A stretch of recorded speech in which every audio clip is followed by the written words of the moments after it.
Cette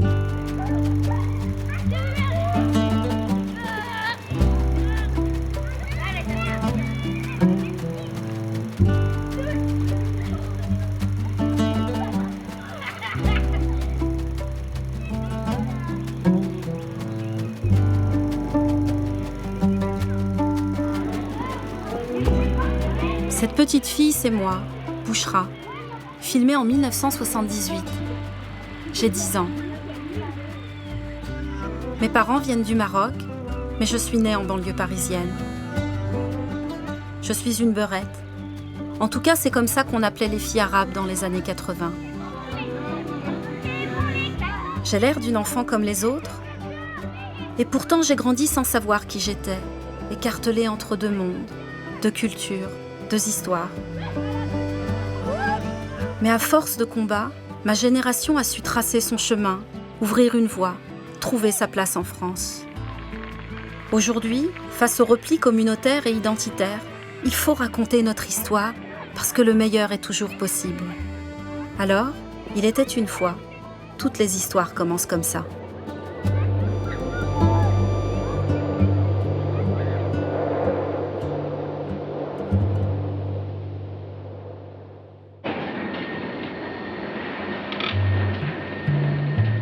Mon histoire commence en banlieue parisienne, à Bobigny, avec la construction de ce qui deviendra ma cité.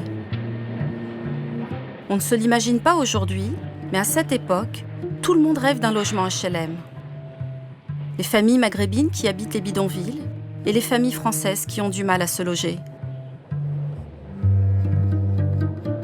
En 1969, mes parents emménagent Cité de l'Amitié, l'une des plus modernes de Bobigny. Elle offrait un cadre de vie exceptionnel pour les enfants. Un endroit a profondément marqué mon enfance, le centre de loisirs. Il était installé dans la cave du bâtiment 4.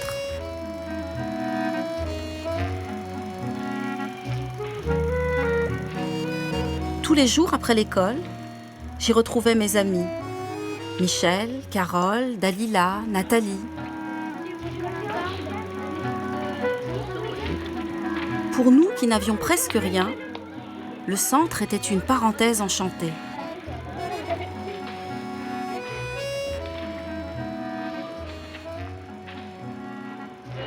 L'été, l'aventure se poursuivait et on partait tous ensemble pour un mois en colonie de vacances. La seule exigence de mes parents était que je ne mange pas de porc.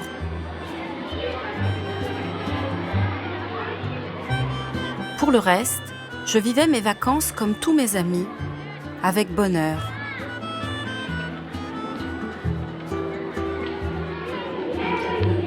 Sans m'en rendre compte, j'apprenais là toutes ces petites choses qui font la culture populaire française. Les jeux, les chants, les comptines.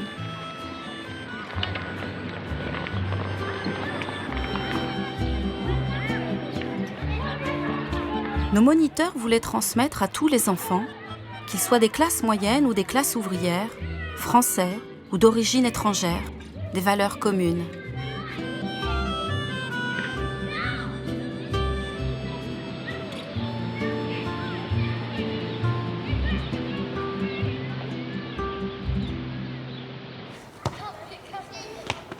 Toutes ces activités étaient organisées par une femme exceptionnelle, Madame d'Henry.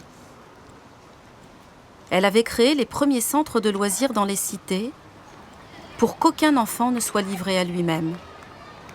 Elle est aujourd'hui encore la mémoire vivante de notre quartier. Il y avait une mixité de population extraordinaire.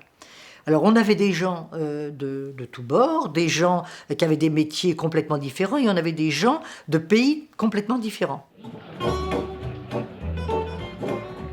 À la cité, on voulait tous que les gens fassent la fête quand il fallait ensemble, se rencontrent. Parce que faire la fête, c'est une chose, mais se rencontrer, c'en est une autre. On se retrouvait pour faire un loto, pour faire de la musique, pour faire des réunions. Moi, je faisais la gymnastique pour les femmes. C'était quelque chose d'extraordinaire. Mon moniteur préféré, c'était Bob. J'adorais sa coupe de cheveux. C'est lui qui poussait nos parents, qui vivaient pour la première fois au milieu des familles françaises, à participer aux activités collectives. Il y a une expression qu'on n'utilisait pas à l'époque parce que ça voulait rien dire, le vivre ensemble. À cette époque-là, on le faisait un peu comme Monsieur Jourdain faisait de la prose sans le savoir. Nous, on faisait du vivre ensemble. Enfin, on faisait pas tout seul, avec les autres. Ce vivre ensemble dont parle Bob n'était pas le fruit du hasard. Dans nos banlieues rouges, la cité incarne un idéal de vie où toutes les cultures, toutes les classes sociales cohabitent.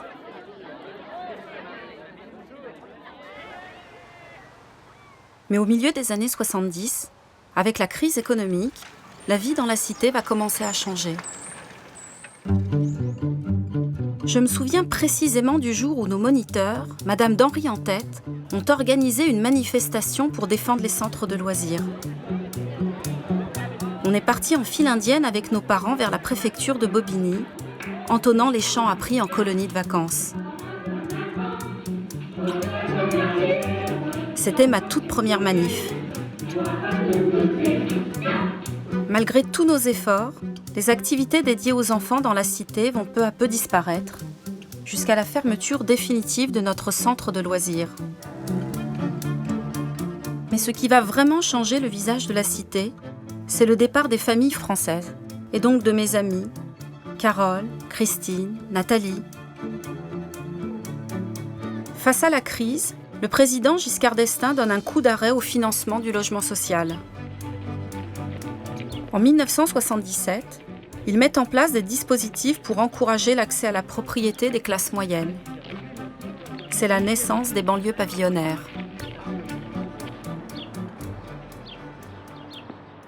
Les cités, conçues à l'origine pour être des lieux de mixité sociale et culturelle, deviennent en quelques années des ghettos pour les familles modestes et pour les immigrés en particulier.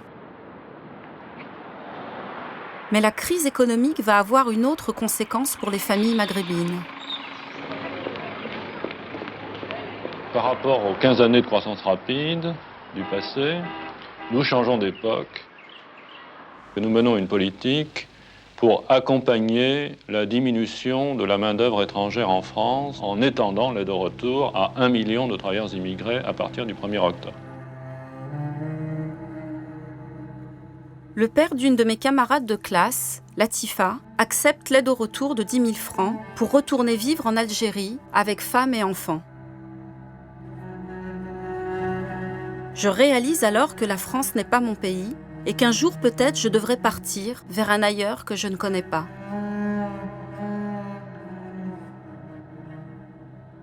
Cette même année, des cours d'arabe sont organisés à la va-vite à l'école pour tous les petits maghrébins. Pour la première fois, je suis séparée de mes camarades français, comme s'il y avait deux groupes, eux et nous.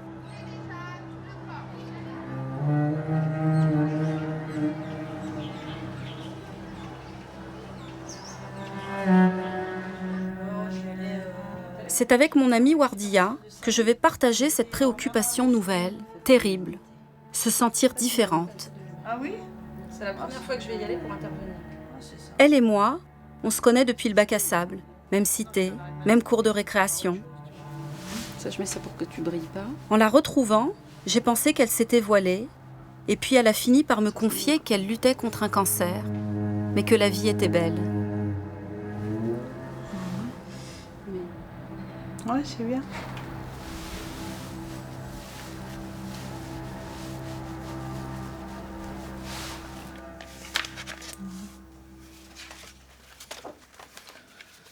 Moi, j'ai connu le racisme, je me souviens.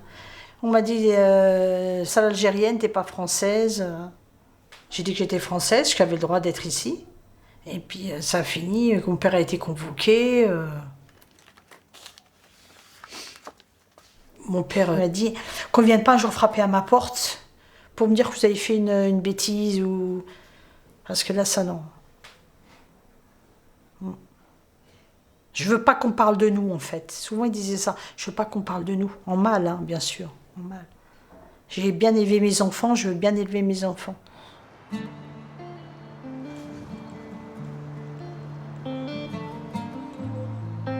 Mon père, il a toujours dit qu'il faut respecter les Français, il faut vivre comme les Français. On m'a ouvert la porte, voilà.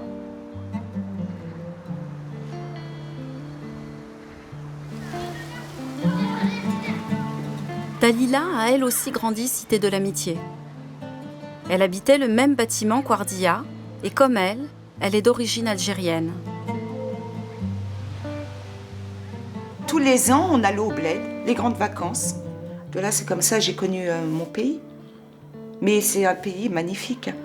Au bled, ils disaient quand même, ah, les filles de, oh, les gens de France. Les immigrés. Les émigrés, oh, ils nous prenaient des pierres, ils nous les balançaient. Vous êtes des émigrés, les émigrés. Si, quand même. Hein.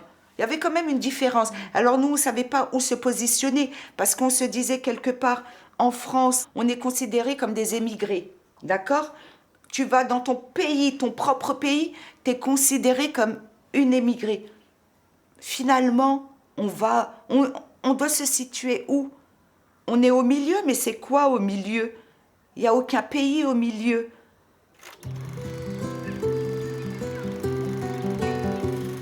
Cet entre-deux, cette terre du milieu qui n'existe pas, nous, les enfants de l'immigration, en grandissant, il nous faudra l'inventer.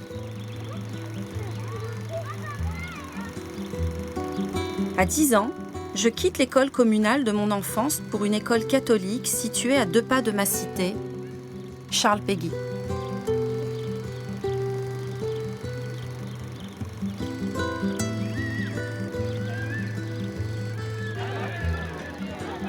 Mademoiselle Abgral, la directrice, avait été sensible à l'insistance de ma mère qui rêvait de m'offrir de belles études.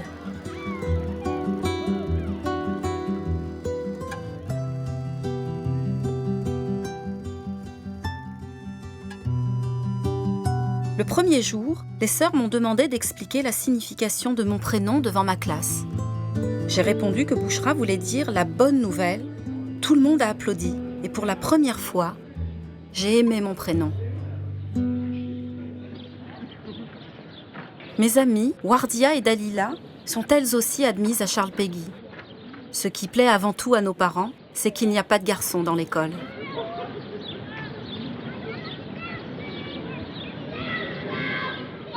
Je me suis très vite plu à Charles Péguy. Je me sentais protégée par la bienveillance des sœurs. Le jour où un tag revendiquant la France aux Français a été peint en face de l'école, elles se sont mobilisées avec des élèves du secondaire pour le faire disparaître.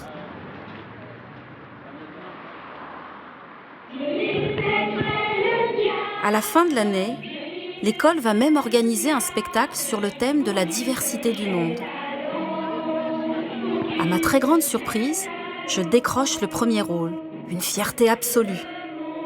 Avec ma cape blanche, je mets tout mon cœur à jouer une mouette qui voyage de pays en pays dans une version revisitée de Pinocchio.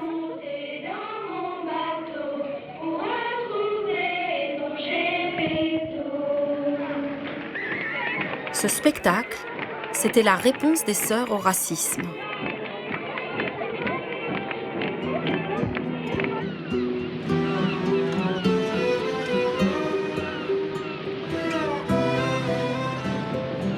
Mais à la fin de mon CM2, un nouveau problème va faire irruption dans ma vie. J'ai bien failli ne jamais partir en classe verte.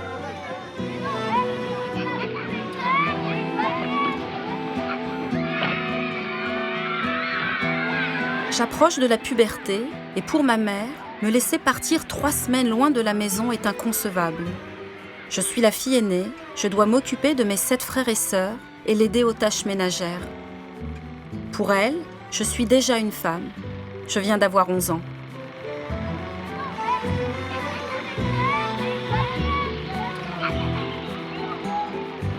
Mon institutrice va batailler pour que ma mère accepte que je suive mes amis en Bretagne. Durant ce séjour, loin de toutes mes responsabilités de grande, je réalise à quel point mes amis vivent une insouciance que je ne connais pas.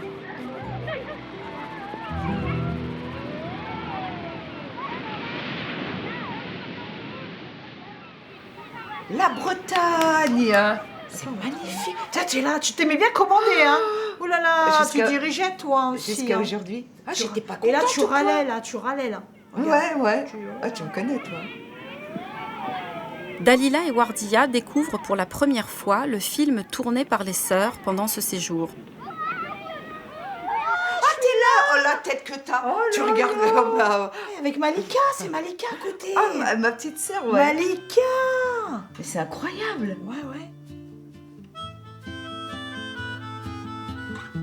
Franchement, ah, mais j'étais pas différente des autres, hein, finalement. Tu vois, tout le monde était avec tout le monde, quoi. Ouais. Et ça, c'est magnifique. C'est des souvenirs que personne ne devrait Ouais. oublier, quoi, normalement. Comme tu disais, hors de la maison, on vivait quand même. Hein.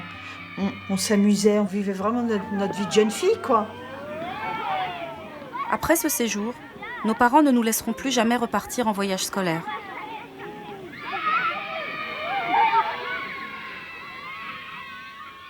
Pourquoi cette protection? Pourquoi ne pas nous avoir laissé sortir? Pourquoi avoir eu autant peur? Pour nous, je pense que c'est par rapport à leur principe de vie. Je veux dire, en Algérie, ma mère, elle ne sortait pas. Pour elle, bon, bah, les garçons pouvaient sortir, avaient une liberté immense, que nous, les filles, non. C'était, bon, encore pour eux, pour ma mère, bon, bah, tu vas suivre des études et tout, ça va t'aider dans le futur.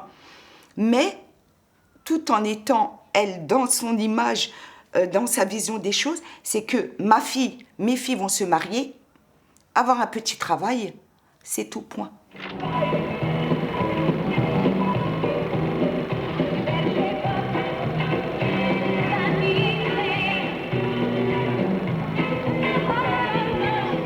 Alors que nos amies françaises entrent dans l'adolescence avec légèreté, pour nous commencent les problèmes. Nos familles craignent le déshonneur et nos vies vont peu à peu basculer.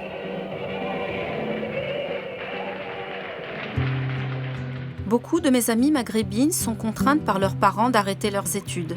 Au mieux, elles sont orientées en filière professionnelle pour apprendre rapidement un métier. Moi, j'ai la chance d'avoir une mère qui me pousse jusqu'au bac. Nos parents redoutent par-dessus tout qu'on vive comme les jeunes Françaises, qu'on se maquille, qu'on fume, ou pire, qu'on sorte avec des garçons. Cette crainte de voir les filles s'éloigner du mode de vie traditionnel pousse les familles à les surveiller comme le lait sur le feu et peu à peu à les priver de liberté. Une logique qui va conduire à des drames dans de nombreuses familles. C'est ce qui est arrivé chez mon amie Wardia. Dans l'appartement que sa mère habite depuis près de 50 ans à la Cité de l'Amitié, elle retrouve sa grande sœur, Chaba. Moi, je trouve que c'est osé ce qu'elle a fait, ma sœur. J'aurais pas pu faire ce qu'elle a fait. Pourtant, on a subi. Mais fuguer comme t'as fait partir, ne pas revenir le soir, au moment qu'il pleurait, j'aurais pas pu. Ah, mon papa était très très dur. École, maison, tu sortais pas, t'avais pas droit le week-end, t'avais pas droit d'emmener des copines, t'avais pas droit de faire un anniversaire. Nous, c'était rien. Maman, elle défendait, elle défend les enfants, elle était les mamans. Je pouvais pas voir ma mère comme ça, elle subissait aussi. Je suis partie. Écoutez, la nuit, voilà, ça m'a cogité dans ma tête. J'ai fait comme si j'allais à l'école et je suis pas revenue pendant 2 jours. Et la maman de ma copine m'a hébergée. La maman elle a eu peur d'avoir des problèmes, elle m'a emmenée au commissariat. Ils ont appelé mon père et ils ont fait la promesse de mon père de ne pas me toucher. Ils m'ont donné une petite carte avec un numéro. S'ils me touchaient, je les appelais là. Le lendemain matin, il m'a ramenée en Algérie. En avion, direct. Direct. Il m'a déchiré mon passeport au milieu de l'avion. L'avion, il a décollé. Il a dit, attends, tu ne reviens plus en France. Pendant ce séjour forcé en Algérie, Chaba va se marier. Elle n'a que 15 ans. Moi, franchement, j'étais heureuse de me marier. Mais t'aurais pas préféré gagner ta liberté autrement que par le mariage? J'aurais pas. Avec mon père? Comment ça dit, moi? Je serais restée ici 15 ans, 16 ans, 17 ans, 18 ans. Il nous aura toujours serrés, c'est vrai, papa? Jusqu'au mariage. Franchement, il faut dire la vérité. Il n'aurait jamais laissé sortir à 18 ans, 20 ans aussi. Hein. Jamais. Mais non. C'était très dur. Ah non.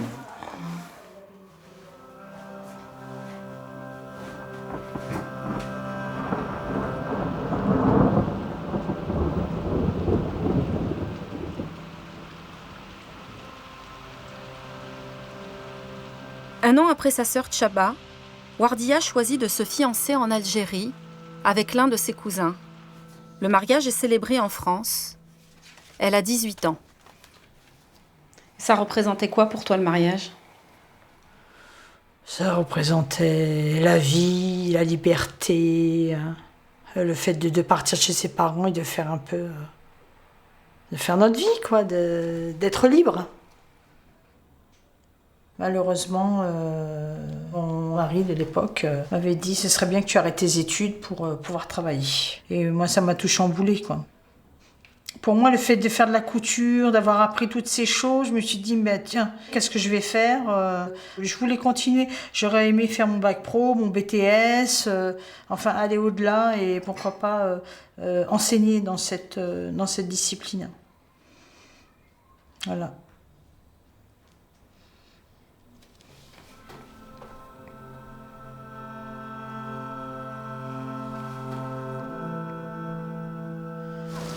Le mariage des filles relève de la responsabilité des mères, c'est même leur devoir. C'est l'aboutissement pour elles de toute une éducation qui commence dès l'enfance. Marier sa fille est une fierté, échouer à le faire est une honte. Les mariages sont le plus souvent arrangés par les mères et s'organisent dans les appartements. Un phénomène qui va paradoxalement prendre une ampleur nouvelle en 1981 avec l'élection de François Mitterrand. Aujourd'hui, dans les préfectures, a débuté l'opération régularisation des travailleurs étrangers sans papier. Le but recherché étant avant tout de lutter contre les emplois clandestins et le travail au noir. Cette politique généreuse va bouleverser le destin des filles des cités. La régularisation massive attire de nombreux garçons venus du bled.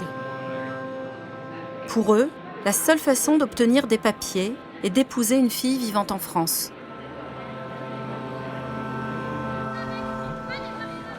Soudainement, les demandes en mariage se multiplient.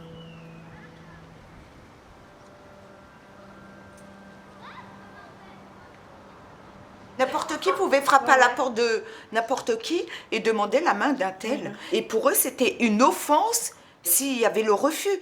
Mais il n'y avait aucune sécurité dans ce truc-là.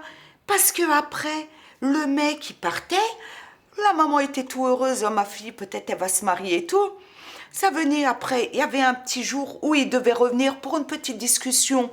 La fille et le garçon dans une chambre ou dans un truc, pour avoir un peu, se poser des questions, se connaître un peu, mais c'était vraiment du vite fait.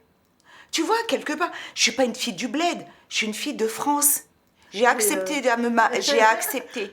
Tellement que ma mère, elle a tellement écouté son voisinage. Je lui en ai voulu, hein, je lui avais dit. Il n'y a pas longtemps, je lui ai dit, c'est de ta faute. Elle en a pleuré. Elle en a pleuré.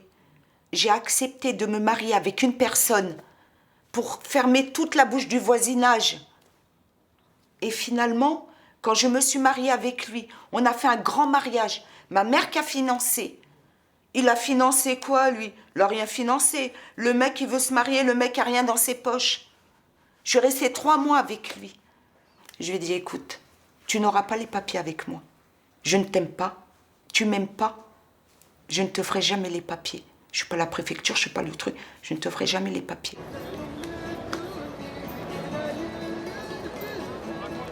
Mina est une de mes amies d'enfance. De nous toutes, c'est elle qui avait le plus de liberté pendant l'adolescence.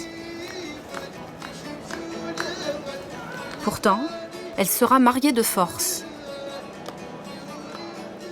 Au début des années 80, le mariage des filles est autorisé en France dès l'âge de 15 ans, ce qui rend les filles maghrébines particulièrement vulnérables. À l'époque, j'avais 17 ans et on ne m'a pas trop demandé mon avis. Le jour du mariage, je ne comprenais pas très bien la langue en fait.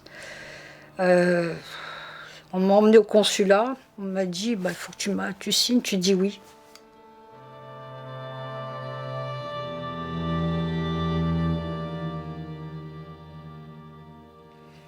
Et puis, voilà, le gars, il n'avait pas de papier, il était moche. Mais, moi, ça a été violent, quoi. Donc, ça a été violent. La nuit de noces, c'est sauf qui peut, quoi. J'ai pris des coups, j'ai été frappée,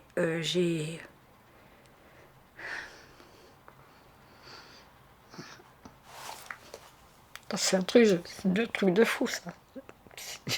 Je parle maintenant que 30 ans après, quoi. C'est pas... Non, c'est... C'était... Ils m'ont enfermé, quoi. C'était... Ouais, c'était violent, quoi. C'était très violent. Donc, j'ai pas voulu. Donc, ensuite, les insultes, ramenez-la chez sa mère, rendez-la... Enfin... Les filles, elle n'est pas pure, et patati patata, et puis les coups, les insultes. Donc je lui ai fait croire que j'allais faire les papiers à la mairie, et puis on avait 10 francs à l'époque, ma sœur et moi, et puis on est partis. J'ai fugué, hein, donc je suis partie à l'aventure avec ma sœur à Paris.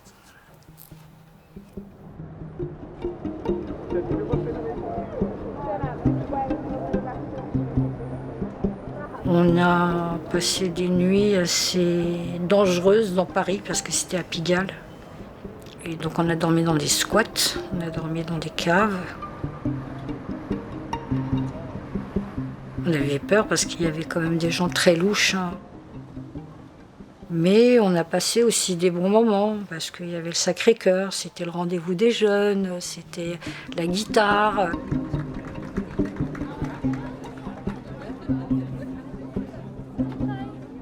Au bout d'un moment, c'est devenu dangereux, donc on s'est fait contrôler par la police, hein, parce qu'on était mineurs. Et ils nous ont emmenés, donc ils ont appelé les parents, et on avait un avis de recherche justement sur nous, quoi. Quand tu dis aux flics qu'on t'a marié de force, comment ça réagit? Ils connaissaient déjà cette façon de vivre de certains Maghrébins. Et ça les a pas choqués.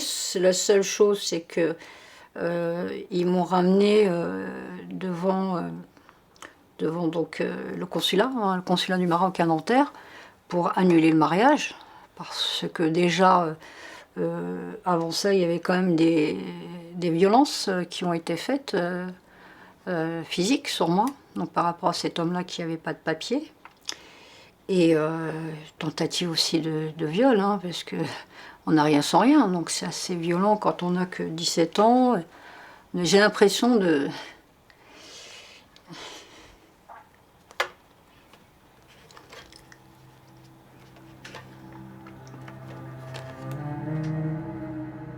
La sœur de Mina continue sa fugue dans Paris et disparaît. À cette époque, la drogue fait des ravages dans la jeunesse désemparée des quartiers. J'allais à la chasse pour la trouver, dans des caves, dans des cages d'escalier, C'était les années 80, donc... Il y avait la drogue à ce moment-là, l'héroïne, la cocaïne qui arrivait dans Paris, c'est un fléau, c'est une...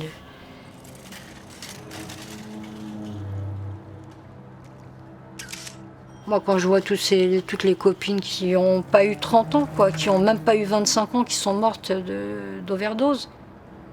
Quand vous avez un toxicomane, ça bouleverse beaucoup de choses, hein, dans une famille. En fait, après, on nous culpabilise. Il faut porter tout ça, et puis quand ça porte, il faut le porter longtemps, et très longtemps.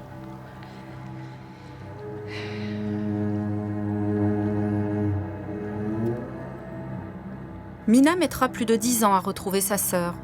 Je connais des familles qui n'ont pas eu cette chance.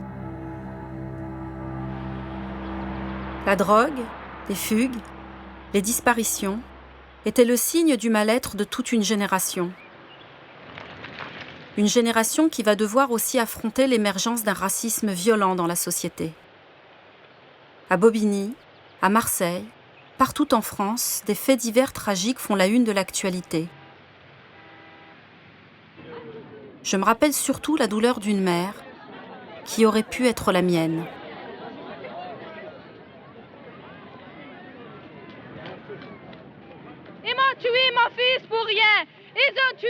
jeune de 17 ans qui n'a jamais rien fait. Mes enfants, ils n'ont jamais rien fait. Mon fils a servi pour la France. Ça nous a rien coûté. Pourquoi ils ont fait ça? Parce que nous sommes des Arabes. Parce qu'ils l'ont vu que c'est un Arabe. Il est jeune, il a que 17 ans. Il n'a rien fait dans sa vie. Ils nous ont tués. Ils m'ont brisé le cœur. Ils m'ont tués. C'est pour que cette folie cesse que les jeunes de ma génération ont marché, soulevant un immense espoir. C'était en 1983.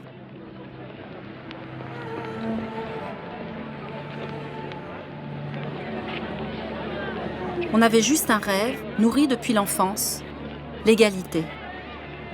Qu'est-ce que vous croyez? Qu'est-ce que vous attendez? Un monde meilleur pour nous, si c'est possible. On ne demande pas la lune, on demande de vivre, c'est tout. Avec cette marche, rebaptisée la marche des beurs, on voulait dire à la société française que nous, les enfants issus de l'immigration, nous n'étions pas là en transit. Et on voulait dire à nos familles que nous, leurs enfants nés en France, nous ne repartirions jamais au bled. Notre pays, c'était la France.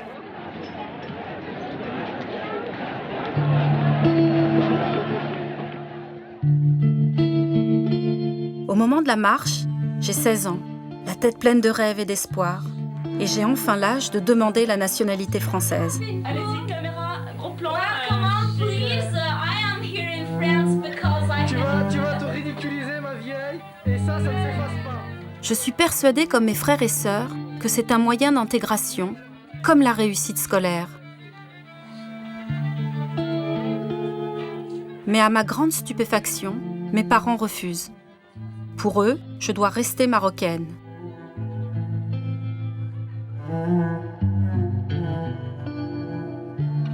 J'entame alors à contre-cœur des démarches pour obtenir une carte de séjour.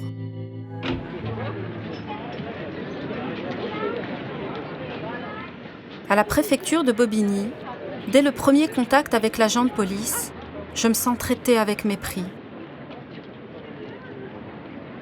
Et puis ça continue avec la fonctionnaire qui me reçoit derrière le guichet. De nouveau un mépris et un racisme à peine dissimulés. Pour la première fois de ma vie, je suis submergée par un sentiment difficile à supporter. L'humiliation. Dans la société française s'est installée l'idée que l'immigration est un problème, que les enfants issus de l'immigration sont incapables de s'intégrer. Le raz-de-marée du Front National aux législatives de 1986 balaye mes rêves d'égalité, mes espoirs d'adolescente.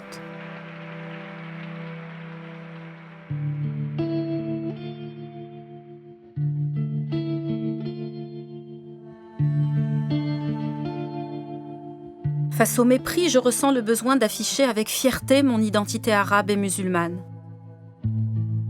Je suis la première fille voilée de Bobigny. J'ai 17 ans. Mon voile, c'est aussi un cri de colère adressé à mes parents. Pourquoi avoir fait le choix de venir en France après l'indépendance de leur pays? Avaient-ils seulement mesuré les conséquences pour nous, leurs enfants, de naître et de grandir ici? Adolescente, cette colère immense qui m'habite est nourrie par le discours des intégristes.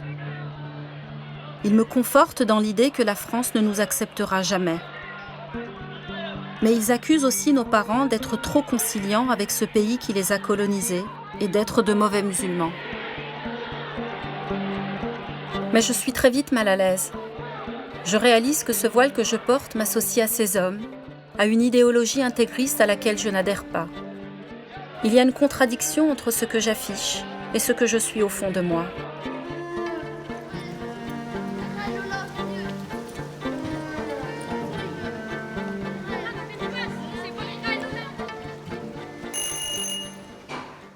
Salut Mimi. C'est cool. Michel, c'est ma meilleure amie.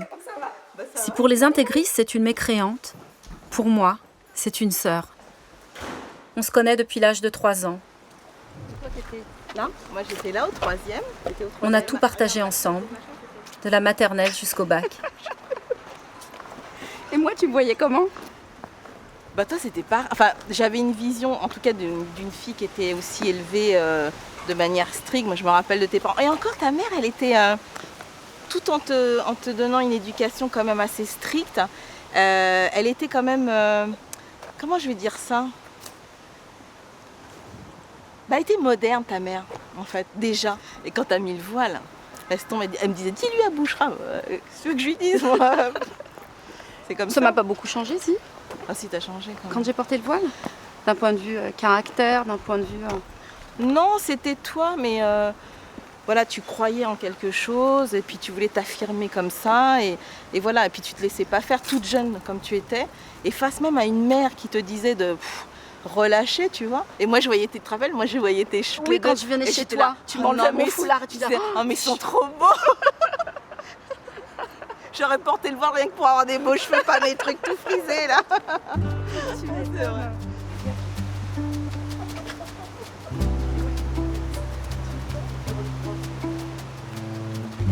J'ai mis longtemps à comprendre ma mère. Elle était pleine de contradictions. Comme tous les immigrés, elle avait du mal à voir ses enfants s'éloigner des traditions. Et pourtant, elle, qui n'avait jamais été à l'école, a tout fait pour que j'aille à l'université. J'ai fini par réaliser le courage qu'il avait fallu à mes parents de tout laisser derrière eux pour offrir une vie meilleure à leurs enfants, en France. Avec les années, j'ai compris que je n'avais pas à choisir entre mon enfance française et mes racines marocaines. J'étais l'héritière d'une histoire coloniale difficile, mais elle appartenait au passé. À présent, c'était à moi d'écrire mon histoire. Je suis restée croyante et pratiquante, mais je ne ressentais plus le besoin de porter mon voile.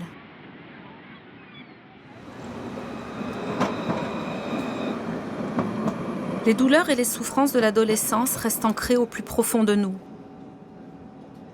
C'est sans doute le prix à payer pour que peu à peu nos mères changent de regard sur leurs filles et acceptent notre détermination à vivre autrement. Après mon mariage forcé, j'ai mis très très longtemps, peut-être 10 ans, pour que ma mère reconnaisse qu'on a besoin de son affection, qu'elle ait un autre regard sur nous, les filles. Et au fur et à mesure du temps qui passe, on a pu, toutes les deux, partager des moments très forts. C'est là où j'ai vu ma mère, en fait, c'est pas le fait qu'elle me dise... Déjà, elle m'a dit « je suis ta mère », mais avant ça, je suis une femme. Sache que tout ça, je l'ai vécu aussi. Et j'ai pas besoin de parler pour qu'elle comprenne, qu'elle ressente les blessures que je peux avoir.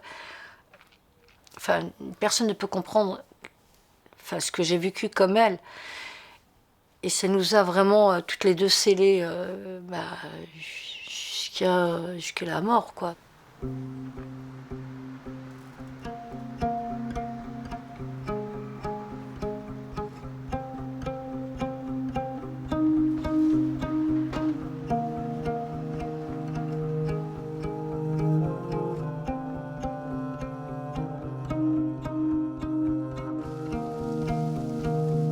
On n'a plus cette crainte qu'on avait auparavant. Non, c'est fini. C'est peut-être dû à la liberté qu'on a prise. Hein. On a dit non à tout ce qu'on voulait nous imposer. Ou peut-être parce que, ce qu'on nous a imposé, on a fait comme bon leur semblait. Parce que pour eux, c'était la meilleure des choses. Et quelque part, dans notre esprit, on dit, c'est ta faute, c'est toi qui m'as ramené vers l'échec. Et après, le pardon, toujours le pardon. Pourquoi le pardon? Parce que ce sont nos parents. Et ta mère, ce qui l'a transformée quand même, c'est le travail. Le travail a tout fait. Ça lui a donné sa liberté, et sa liberté d'expression. Mon père, à certains moments, quand il voyait ma mère travailler, il a commencé à voir ma mère qui ramenait de l'argent au foyer. Il a commencé à l'écouter. Il a commencé à dire d'accord. Qu'avant, c'était pas comme ça. Tu n'avais pas le droit à la parole. Ma mère, comme la mère de Dalila, est devenue assistante maternelle pour l'aide sociale à l'enfance de Bobigny. Je l'ai vue changer quand elle a accueilli à la maison 2 petites Bretonnes qu'elle a élevées comme ses propres filles.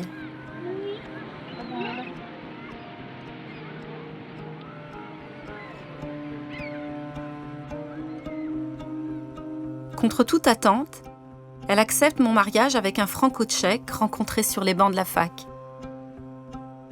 Un des premiers mariages mixtes à la Cité de l'Amitié.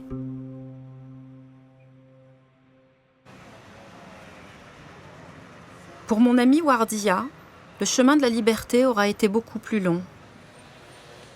Il lui aura fallu plus de 10 ans pour sortir d'une forme de soumission docile. Pour elle, le déclic va venir d'un drame. J'ai travaillé la rue Saint-Sulpice dans la restauration.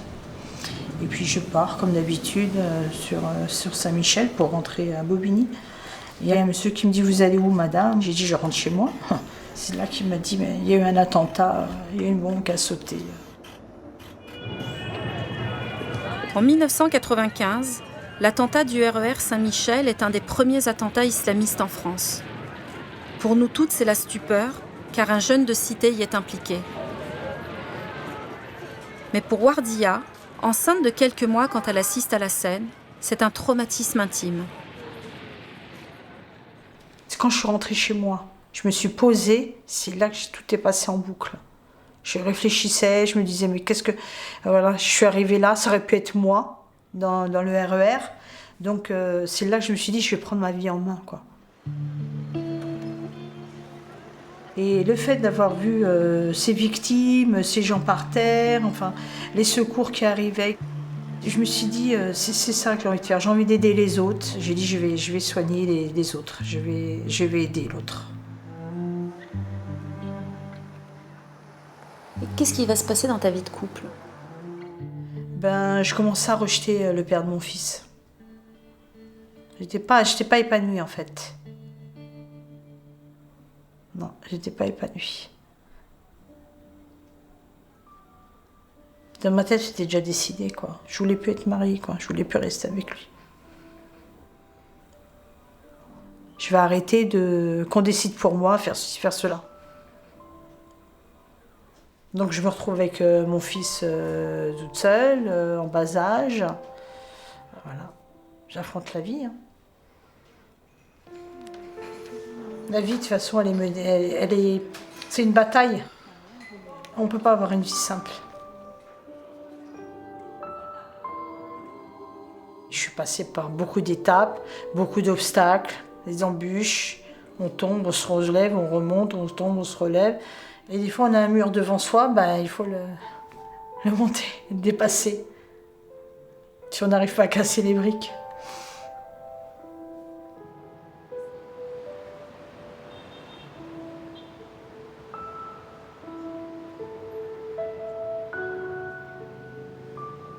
Pour moi, la photo, ça a été plus qu'une liberté, ça a été aussi une libération.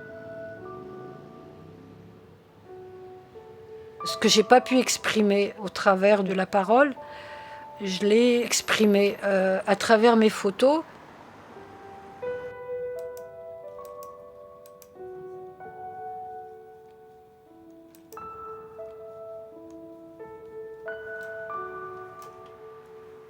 Si j'avais pas vécu ce que j'ai vécu, bien sûr, je pense pas que ce genre de photographie, je l'aurais fait aujourd'hui. Je pense que j'aurais fait peut-être des choses beaucoup plus colorées, beaucoup plus joyeuses, que des photos qui racontent énormément de souffrance absolue. Et ça me permet de me nourrir au travers de tout ça, quoi. Aujourd'hui, c'est moi qui décide. Et je lâcherai pas la photo. Peu importe. Même si je dois manger des pierres demain. Voilà.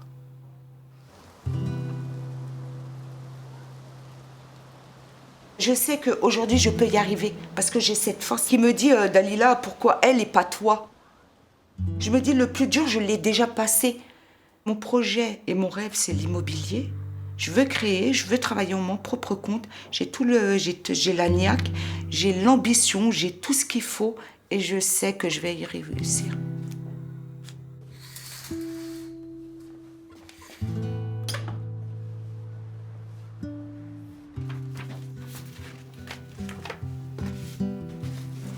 je pense que j'ai trouvé ma voie. Maintenant, je suis infirmière, je suis heureuse. Je suis fière, je suis contente. De la couture, je passe au milieu médical avec des malades, voilà. Des médecins, des aides-soignants, des psychologues. Non, je regrette rien, je me sens bien. Je regrette rien.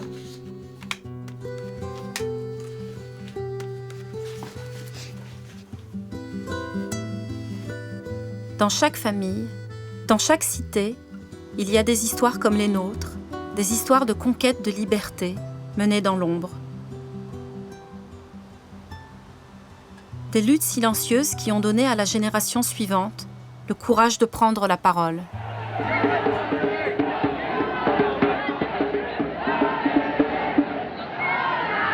Je pense qu'on a obtenu une certaine victoire en quelque sorte. C'est-à-dire qu'aujourd'hui, maintenant, les hommes et les femmes parlent, y compris les femmes qui avaient vraiment besoin d'expliquer ce qu'elles pouvaient vivre au quotidien et commencer à s'organiser. S'organiser, ne plus se sentir seule, ne plus se sentir écartée. Et c'est vrai que ça a redonné beaucoup d'espoir, cette marche, beaucoup. En 2002, près de 20 ans après la marche des Beurs, le débat sur la condition des filles dans les quartiers s'impose, enfin.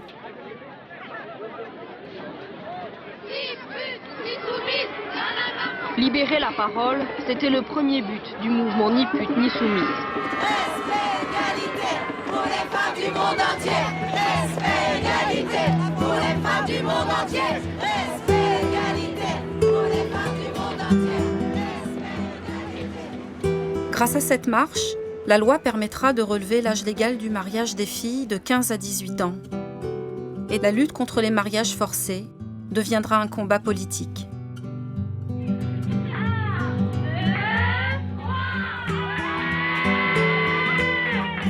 Nos petites sœurs seront les premières à profiter de nos conquêtes. Nous avons été pour elles des modèles et des soutiens indéfectibles. Ma sœur Salima, comme ses amies, sont la relève, les audacieuses. Eh bien, je vais faire un petit discours là, j'ai 18 ans. Allez. Majeur vacciné, oui, masse t'entends. Le soir, maintenant, j'ai le droit de sortir. Qu'est-ce qu'elle va dire? Celui qui va aller se faire la bouffer le soir, il vient me bouffer, il va tousser, il me demande rien du tout. Et elle respire là.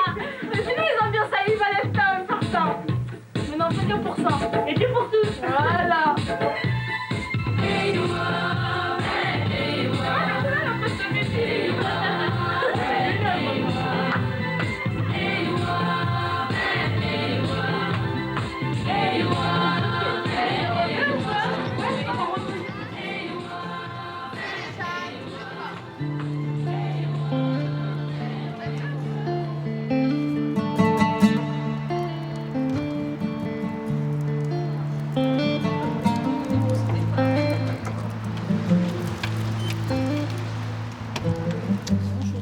C'est dans l'école communale de notre enfance que nous votons aujourd'hui.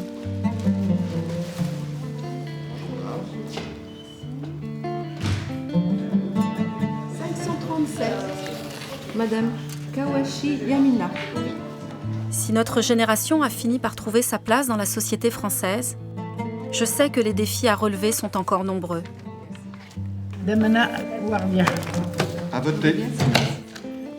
Devenir française aura été un long chemin pour chacune d'entre nous, et devenir des femmes libres, un très long combat.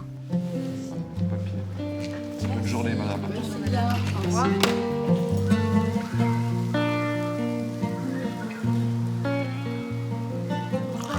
Presque 50 ans de vie à la Cité de l'Amitié, et 3 générations se succèdent dans le salon de ma mère.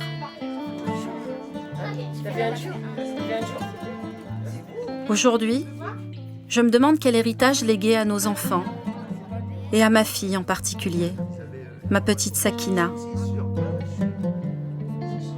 Toi qui es française, d'origine tchèque et marocaine, tu te poseras peut-être comme moi à ton âge, et comme beaucoup de jeunes de ta génération, la question de ton identité.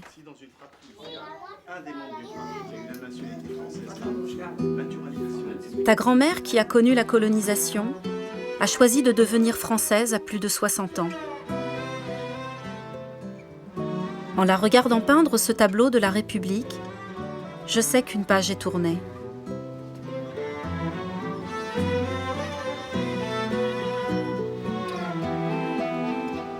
Alors, n'écoute pas ceux qui te diront que nous sommes restés décolonisés, que la société française n'a pas changé et qu'il faut se replier sur nos identités religieuses ou raciales. Tu vis dans un pays plein de promesses. Il faut que tu en sois fière. Mina, Wardia, Dalila et moi, nous te léguons nos conquêtes pour que tu portes à ton tour encore plus haut, encore plus loin, notre farouche désir de liberté.